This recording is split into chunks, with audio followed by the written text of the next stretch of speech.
Having the right attorney is a key component when buying or selling a business. I have seen firsthand the value that a seasoned mergers and acquisitions attorney can add for their clients. Let me tell you about a law firm that I have worked with and would highly recommend for anyone thinking about buying or selling a business. Benjamin Gussin and Associates.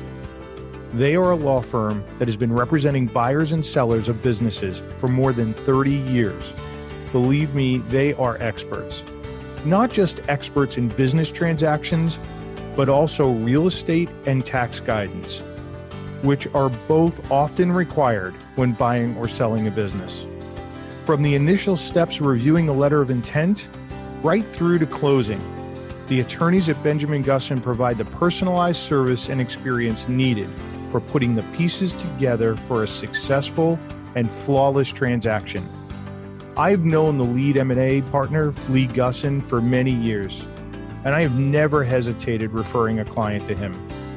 So if you're looking to buy or sell a business, feel free to reach out to Lee at 847-861-6220. That's 847-861-6220. I thank them for sponsoring today's episode and hope you enjoy it. Looking to buy, sell, or grow your business to position it for a sale? As the owner and managing partner of Sun Acquisitions, Dominic Rinaldi has personally been involved in over 300 M&A transactions. He has seen and done it all, consulting with large and small businesses across a broad range of industries. On M&A Unplugged, he'll interview buyers, sellers, and their advisors about their experiences scaling, selling, and acquiring businesses. On every episode, you will get key learnings, but most importantly, you will be better prepared for your own acquisition or sale. This is M&A Unplugged with your host, Dominic Rinaldi. CLM Equity was formed by two roommates and friends with the express purpose of acquiring a business.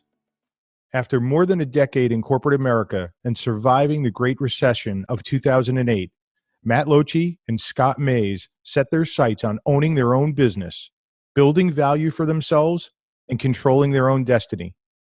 Scott had spent 12 plus years in the aerospace industry and early in his career was in a rotational program that allowed him to touch various aspects of the manufacturing process, ultimately running an aftermarket business development effort. Matt, on the other hand, spent most of his career in finance and accounting.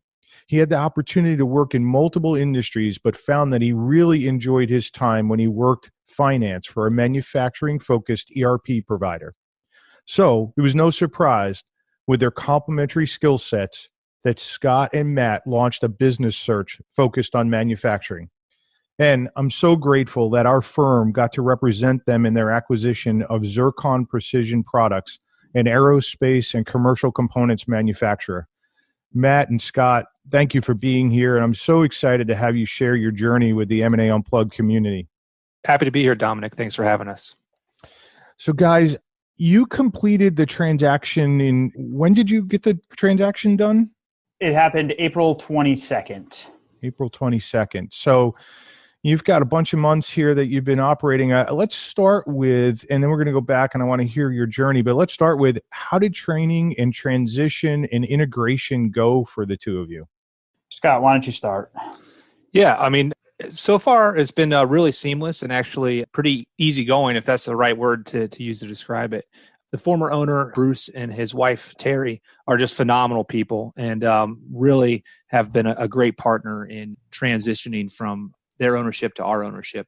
You know, we focus really on keeping as much as we could the same for all the employees, about 21 employees right now, and worked very hard to make sure that it was seamless for them as it could be, and worked with Terry and Bruce to really understand their roles and how they fit into the business and what they did from a day-to-day standpoint. So we're continuing to do that, but it's been 3 months now. And again, just really the ease of working with Terry and Bruce has made it a seamless process as we really step up the efforts to put our focus and our spin on what we want to do with Zircon. So the previous owner has stayed on helping you with the business and plans to do so for some period of time, I understand. Were there any surprises or anything that caught you off guard as you took over the reins of the day-to-day operation? Not necessarily any big surprises. Again, we worked really hard up front to make sure we had a good understanding of what they did, who their customers were. And fortunately, with my experience in the industry, I'm working with some of the same names and literally some of the same people that I've worked with in the past that came across our desk. So that's been really interesting and exciting to see. It's a big but small world in the aerospace world. And I've ran into several past colleagues through this journey so far. Matt, did you have any major surprises or aha moments as we got started? From a finance, accounting, HR standpoint, I haven't really come across any surprises. I think one of the biggest benefits throughout this whole process was, Scott, you kind of touched on already, we really tried to keep it as seamless as possible for the employees. So, for example, their benefits all stayed the same. We grandfathered in their seniority, so their vacation stayed the same and everything. So it was really almost as if we were stepping in and, through our due diligence and preparation for the transaction, we really limited the potential surprises, I think. That's awesome. I talk to our community all the time about how important it is to embrace the employees and make sure that, they know that they're wanted and their input is valued and that you don't make any disruptive changes. And so I'm so glad to hear that integration has gone well for you so far, because that's such an important first step. So let's go back to the beginning then. Let's learn a little bit about the two of you. You first met after college. You were, I understand, roommates. Just talk a little bit about that, and then talk about when you first both decided that maybe owning a business together and becoming partners might make sense. Scott, you want to take it away? Yeah, I'll give the first part of that a stab. So, yeah, I had moved to Connecticut about a year prior to Matt and was working on this rotational program with the company that I was with, and had been there for a little while and came across a situation where, hey, just looking for someone to fill a spot in a roommate situation, and came across Matt as he was moving to the area, transitioning into, personal finance, right, Matt? You could talk about that. Yep, exactly. So I had relocated to Connecticut for work. I was living in my best friend's parents' basement for a while until I could actually find a place to live, which I then came across Scott and we started living together. This was almost 10 years ago now. And then we had on and off talked about the possibility one day of saying, hey, wouldn't it be great if we took control and put our talents, to use for ourselves? And it kind of died down a little bit after a while. And then, probably a few years ago, it really picked back up. I kind of pushed Scott, I guess, and said, hey, if we're going to do this, now's a better time than ever. And we started to put things into place personally, professionally, to get ready for this. So it was kind of developed over a decade, I would say, until we actually pulled the trigger. So talk a little bit more about what was your preparation to pull things together personally and professionally? What steps did you take?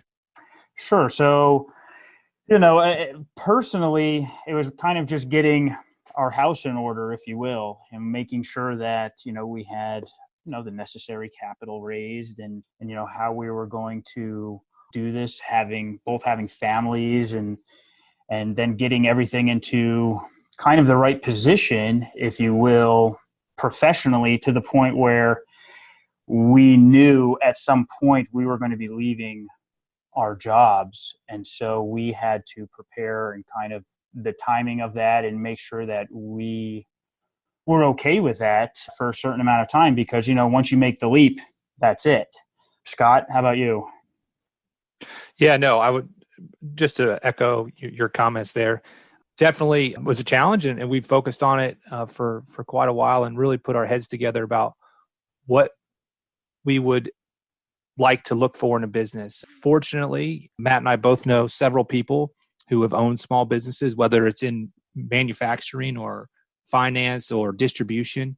And we tapped into all those resources. We said, hey, can we take you out to dinner? Can we talk to you? This is kind of what we're looking to do. What are your thoughts and your recommendations. Obviously, we see what you guys have done with your small businesses or medium-sized businesses, and we kind of want to get some information from everybody and get some direction and really tap into those people around us that have done it, so to speak. So we did a lot of that. I think we met with 4 different people across 4 different industries, really. So were there some key takeaways that you got from those meetings? Were there 1 or 2 things that you pulled away and said, wow, these were great pieces of information, and we got to make sure that we do this? Yes, absolutely. I think the biggest one was stick with what you know, right? Stick with what you know, which was the aerospace industry. I felt very comfortable operating in that space, knowing the players, knowing how to deal with these large corporations and the government from my previous work experience. So I think that was the biggest one. And then just try to position yourself to be structured the right way to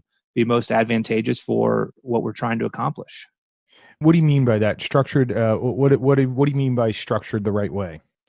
I would just say how we set up the business, and also working with people that can help you, right? There's no reason for us to go it alone, right? There's lots of resources out there to help with this type of thing, like Sun Acquisitions. And so that guidance was really important to us and very much worth the value to make sure this went right, because it's obviously important and our livelihoods depend on it. And were your families on board? I mean, were they nervous? How did your families take this? I'll start first.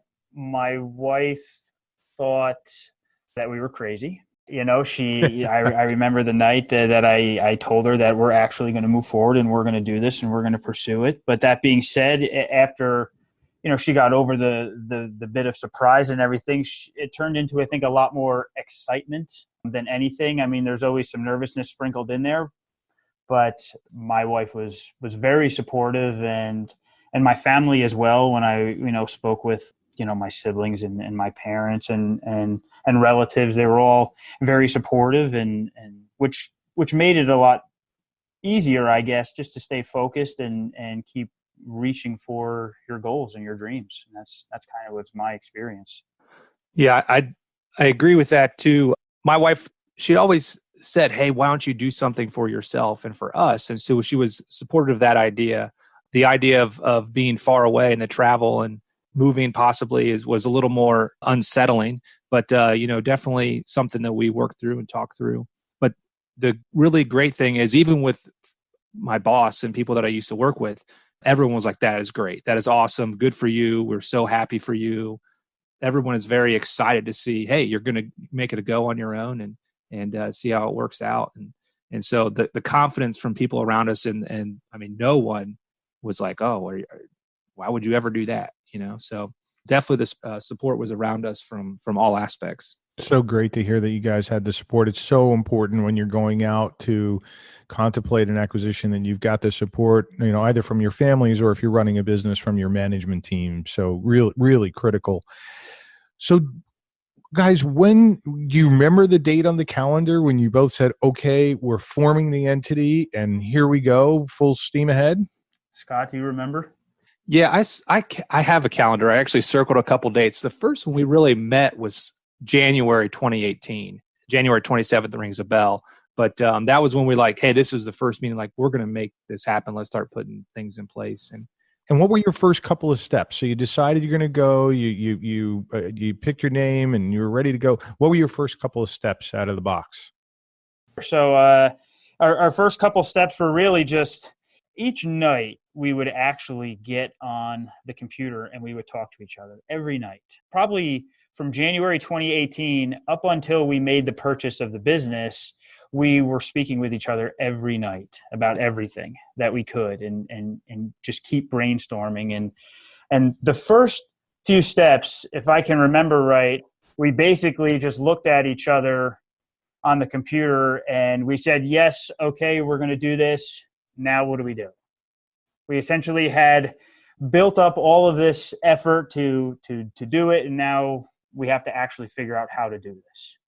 And so our first few steps was going out there on the internet first and just looking at businesses that are for sale that we could just find and kind of just start to look at how they were being presented and And as Scott touched on, being in that aerospace industry. So we really focused our initial search on what we know, and that was aerospace manufacturing. So we started to just do some research on some businesses really together and just started talking about it and looking at numbers. And we quickly realized how big of a task it was going to become within probably the first couple of weeks.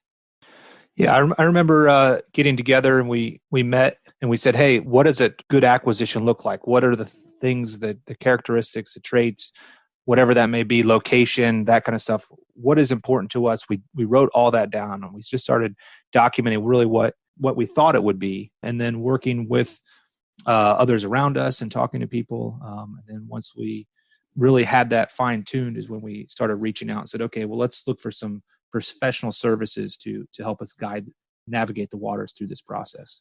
So you came up with your criteria, you agreed on, these are the parameters. It might be size of business, geography, what you wanted. Obviously you were focused on aerospace. So you came up with your criteria, and it sounds like you went out and looked at some businesses on your own and sort of got the feel of what was out there in the market. And what made you decide, okay, you know what, we probably should, hire somebody to help us do this transaction rather than do it ourselves? Sure. So a pretty simple answer to that probably is this was our first transaction, and we thought to ourselves in doing our research and, getting into, this arena that we were about to enter, we did not feel comfortable going it alone, because you quickly realize as we were doing research, there are so many aspects. And then even, we found out down the road, there were so many more that we didn't even think about, once we actually got into it. But, I think, and Scott, you can obviously add some color to this. My main focus it was our first transaction. And, to be honest, we didn't want to mess it up. Yeah, it could be a big mistake if you don't do it the right way. Right. So talk just briefly about your criteria, what your criteria was, and then we'll skip forward to the transaction. Once you identified something you liked, and what your experience was in that. But what was your criteria? Well, we really wanted to stick either in the precision machining or assembly fabrication services segment in aerospace. I think we targeted 17 states all over the country based on aerospace presence in those states that are advantageous to do business in, those types of things, states that are geographically favorable to us personally. So we targeted those 17 states, and really obviously revenue. We had a revenue range that we thought we could attain based on our upfront capital that we had available and what we thought would be a good fit for us. And from there, we just went through that process and started working with Sun, obviously. And I think we talked to about a dozen different companies maybe on the phone and really narrowed that down to 4 or 5 or 6 that, hey, these might really work. And we think we went to visit 2 different locations. Once we made that visit to Zircon in November, it was like, well, yeah, this one's a real good fit, right? And let's see if we can figure out how to make this one work. Yeah. So Scott, you just offered a great piece of advice to folks and M&A podcast community. I want to make sure that we capture this. When you're out there looking for a business to acquire, and it's, it doesn't matter if it's your first one or it's your 10th one, you really want to make sure that you're looking at a good cross section of businesses within an industry sector or geography or whatever it is, because it's so important to get the feel for what's out there, how are businesses operating, what value ranges there might be. And so, it'll give you great comfort when you do pull the trigger on a deal that you want to do, that you just haven't looked at one deal and closed the door on it, unless you really know very narrowly what kind of business you want. It's so smart to go out and meet with a number of different potential businesses to acquire. And it also, quite frankly, if you're out in the marketplace as a buyer, it gives you a bit of leverage.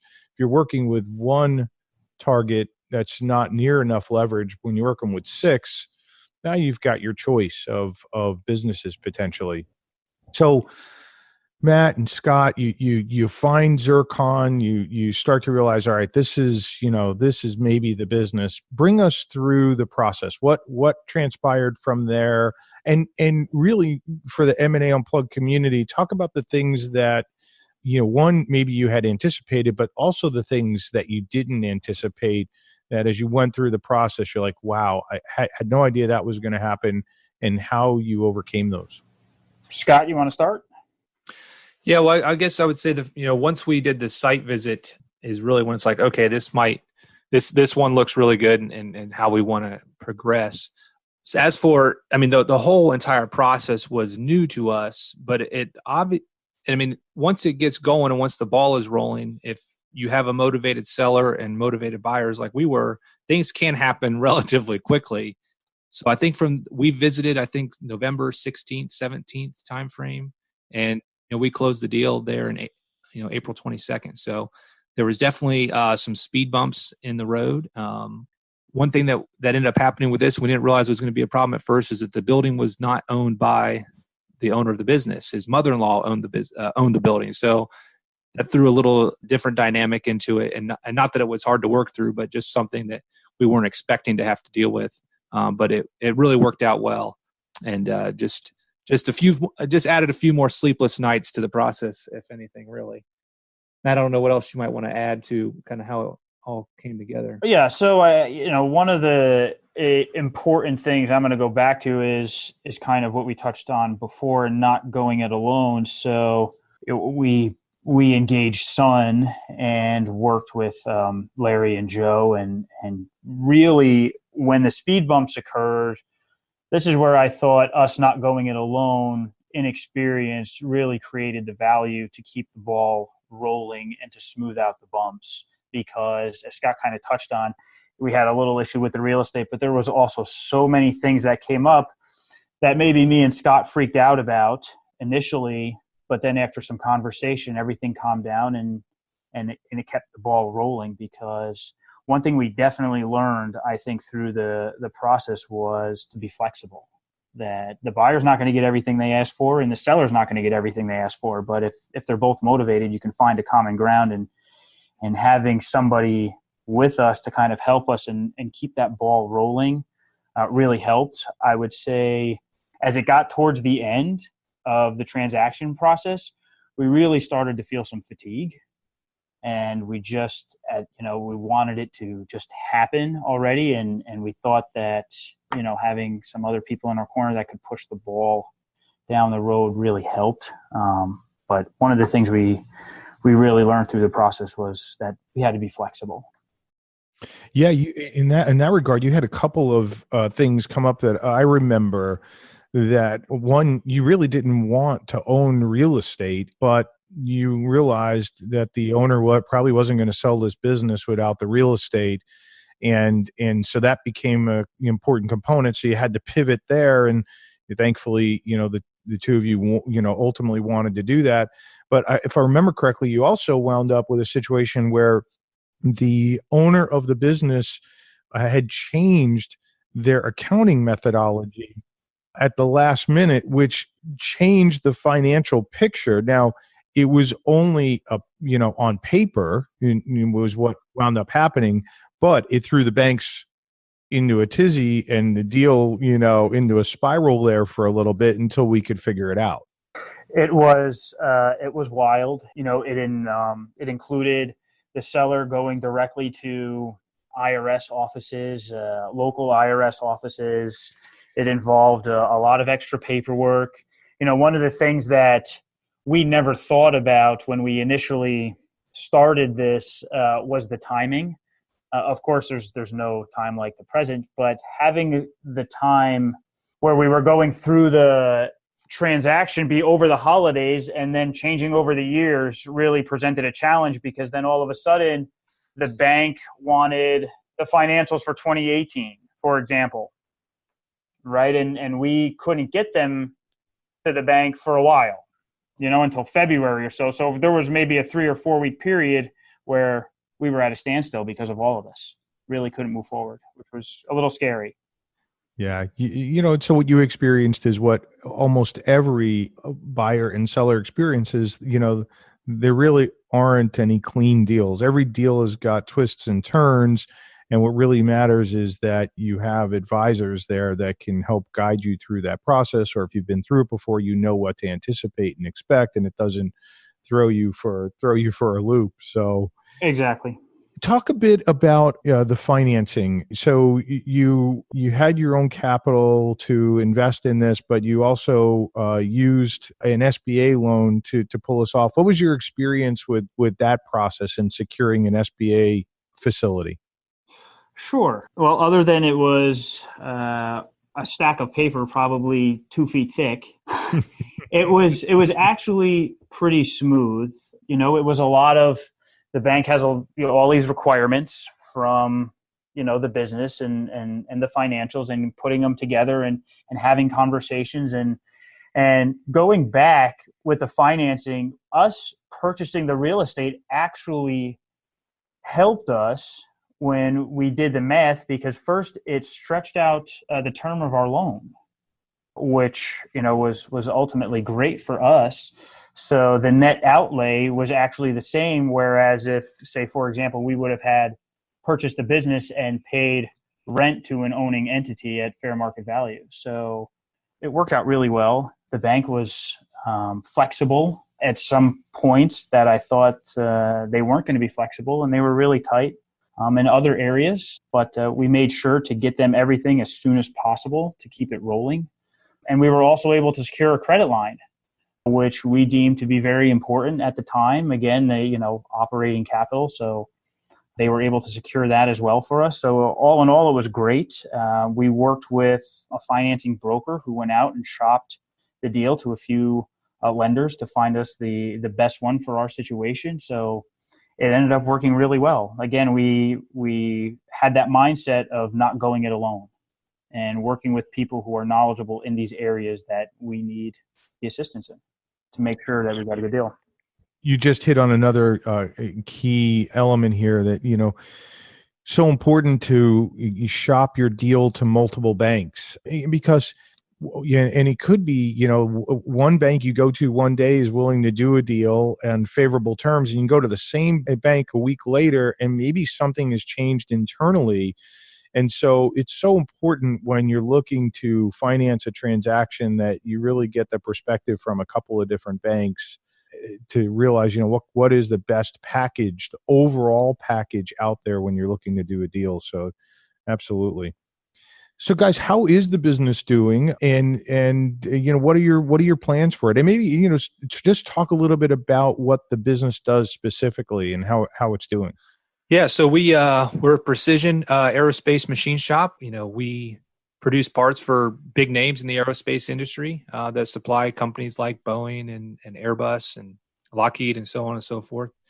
So we have a plethora of mill and turning centers where we do a lot of multi-access machining for primarily aluminum parts, housings, covers, small component parts for larger assemblies, that kind of thing. We do a little bit of sub-assembly in-house.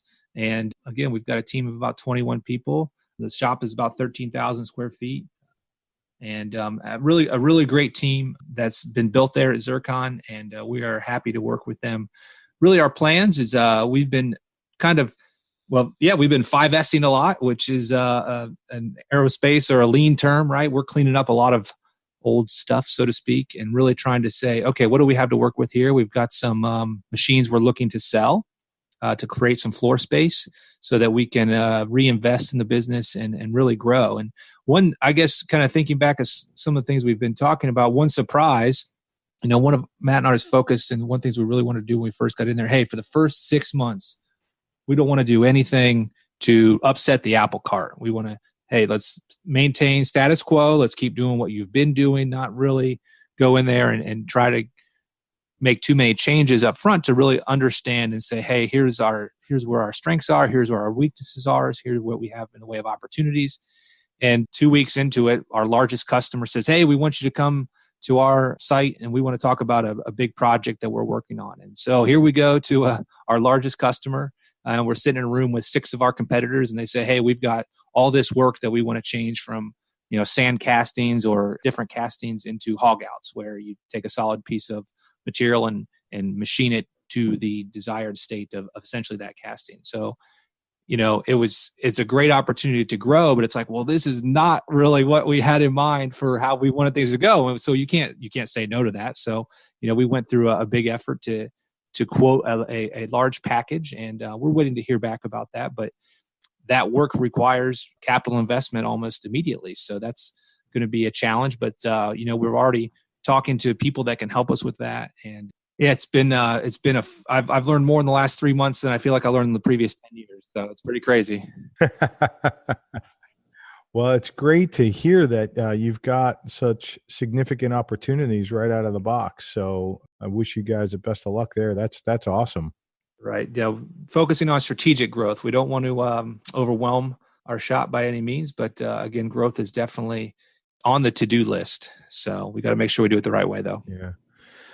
So guys, just in wrapping up, I'd love for you to both maybe share with the M&A Unplugged community, if there are 1 or 2 things that you would offer up to other people who are out there contemplating, acquiring a business.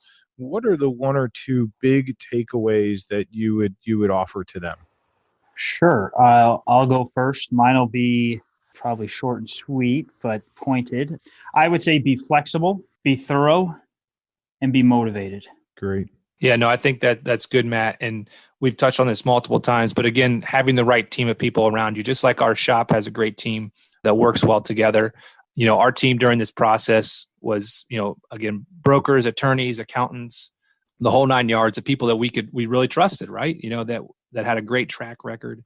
And that really made the process as seamless as it could be. And then I keep going back to, I don't know if we're lucky or we're good, but we're very fortunate.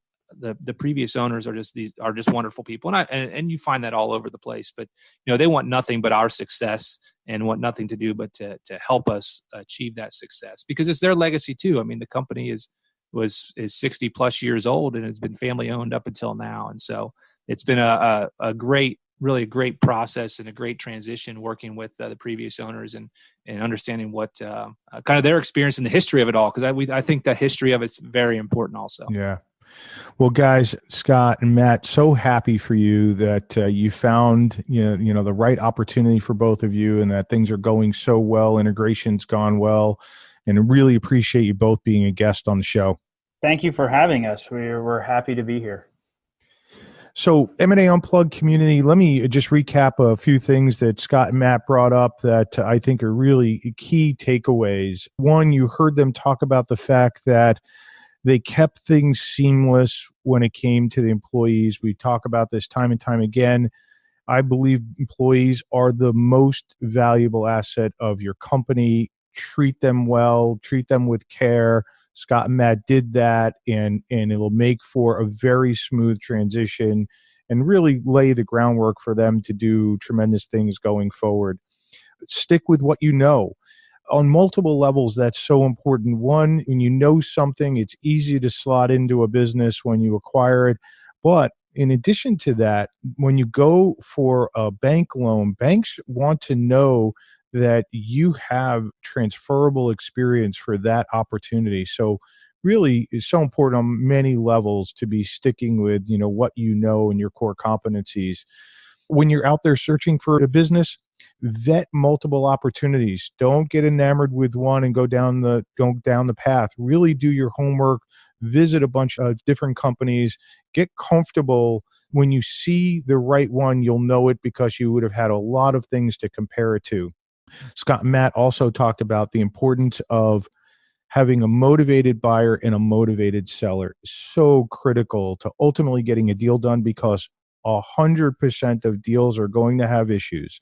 But when you have a motivated buyer and a motivated seller, you can get through those issues. People will be creative and you'll figure it out. And advisors, having experienced advisors wrapped around you, M&A attorneys, M&A accountants, a good M&A broker, all who can advise you every step of the way, because they hopefully have seen hundreds of deals and nothing that they'll see will be new to them.